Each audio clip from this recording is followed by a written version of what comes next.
केंद्रीय गृह मंत्री अमित शाह ने विपक्ष के उपराष्ट्रपति उम्मीदवार बी सुदर्शन रेड्डी पर टिप्पणी की थी।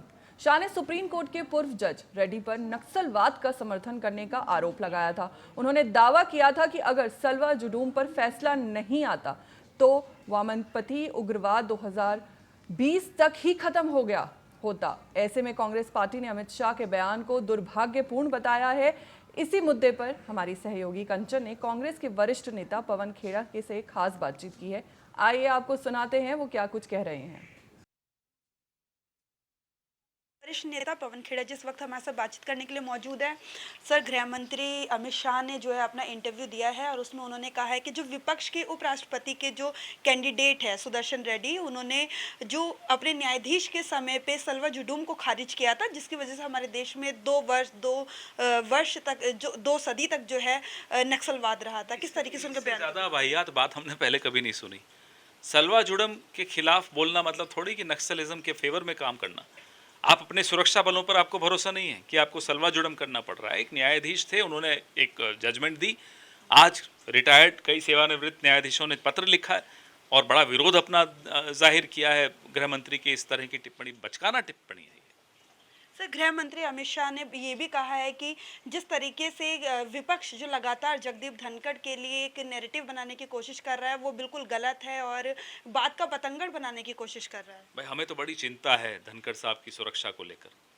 अब गृह मंत्री ने उनके बारे में कुछ बोला है तब हमारी चिंता और बढ़ गई है। हम उम्मीद करते हैं वो मॉर्निंग वॉक पे न जाएं।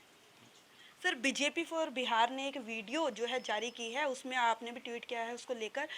जिस तरीके की भाषा आपने ट्वीट करके कहा है कि इस्तेमाल की गई है विपक्ष के नेताओं के लिए, वो गलत है। जाति सूचक अपमानजनक शब्दों का इस्तेमाल किया विपक्ष के नेताओं के लिए।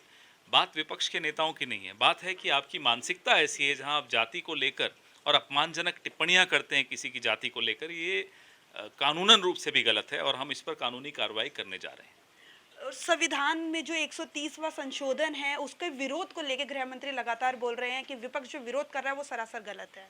अब देखिए, कसाई भी आजकल शाकाहारी बनने की सलाह दे रहे हैं। तो अब बताइए, इनका कोई एक मंत्री ईडी सीबीआई की गिरफ्त में आया हो तो बताएं। सारे एजेंसीज जो इनकी पालतू एजेंसियां हैं वो सिर्फ विपक्ष के लिए है। तो 30 दिन तक अगर आपने जमानत नहीं होने दी किसी नेता की तो बेचारा की करियर खत्म। और अगर वो 31वें दिन वॉशिंग मशीन में घुस गया, बीजेपी शामिल हो गया, तो ये खुद तिहाड़ जाएंगे उसको रिसीव करने गृह मंत्री। ये ऐसे आदमी है।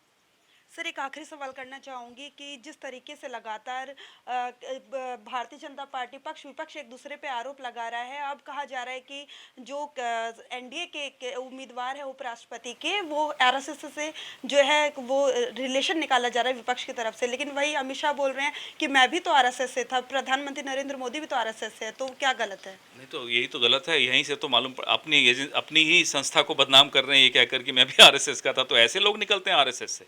यही तो हमें दिक्कत है आरएसएस से। इस तरह के लोग निकलते हैं आरएसएस से। मोदी, अमित शाह, अगर इस तरह की प्रोडक्ट्स हैं उस कंपनी के, तो उस कंपनी के खिलाफ तो हम बोलेंगे ना। बहुत बहुत धन्यवाद हमसे बातचीत करने के लिए। कैमरा पर्सन अमित राज गुप्ता के साथ मैं कंचन, TNP।